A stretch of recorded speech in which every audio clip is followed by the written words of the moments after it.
Welcome, parents and students, and thank you for taking a little bit of your time to talk about the special education process. My name's Mr. Fogdy, and I am the special education teacher at your child's school. As we begin, there's a couple of things I want to make sure you know.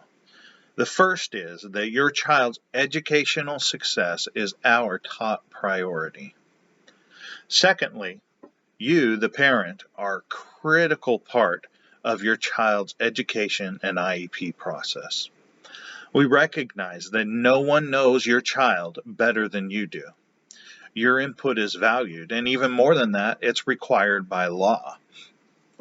You should know that your child will be invited to attend all meetings regarding their education. Also, you, the parent, have a right to disagree or even make an appeal or request for outside testing should you deem it necessary. Moving forward, you'll receive a copy of the procedural safeguards, which cover all your rights, as well as the procedures put in place to protect those rights. But for now, however, let's take some time and talk about the process that you and your student will journey through. The first step in this journey is the referral process. As you may know, teachers, like your child's general education teacher, are always on the lookout for students who could be struggling due to a potential disability of some type. When a teacher's temporary accommodations are insufficient to help a student succeed, an intervention team is put together. Now, that team will include you as their parent.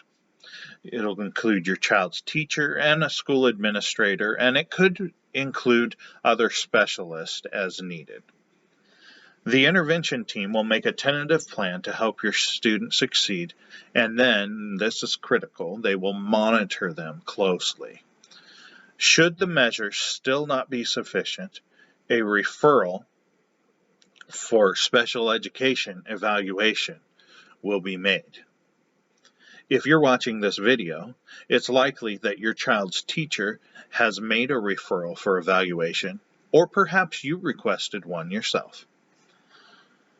Once a referral is made, you will meet with your child's general education teacher, the special education teacher, me, an administrator, and most likely a school psychologist, and then again, other specialists as needed. This team of people will discuss what struggles your students are having, as well as what tests we think should take place. The school psychologist will conduct a large part of the testing that happens at this point with your student.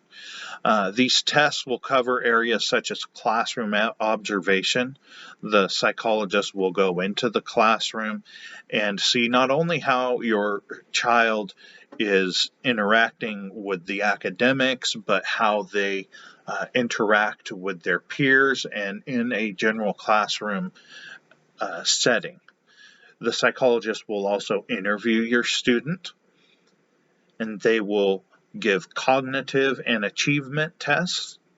They will also do behavioral evaluations, and finally, disability-specific evaluations and testing as they deem necessary.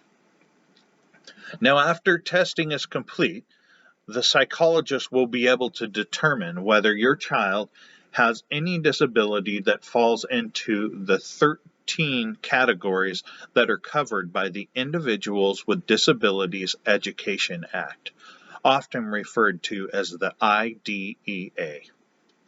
Not all children who are tested are found to have qualifying disabilities, and of those who do, not all are significantly limiting enough to qualify them for special education. If your child does not qualify for special education, it does not mean that they're out of luck. There are still options, and your child's teacher will still work with them to help them succeed. Should this be the case for you, then they will discuss your options with you when the time comes. If your child does qualify for special education services, then the next step in your journey is an individualized education program meeting, also referred to as an IEP meeting. Now let's talk a little bit about what the components of this meeting are going to be. What is it that you're going to be discussing? At the IEP meeting, you will discuss your students' strengths and weaknesses. It's important to know where they're strong as much as it is where they have struggles. We will also discuss their present level of performance, and this will include things like academic samples of work that they've done, your students' current academic achievements, test scores. It'll also cover the results of the tests that have been completed by the school psychologist and other professionals. Once you've covered all of these, then you will set some goals for your student to reach in the coming year. And finally, you will make a plan that will include modifications and accommodations put into place to help your child achieve these goals. Once everyone on the team, including you, is comfortable with the IEP plan that has been made, each member will sign the agreement and your child's special education journey will begin.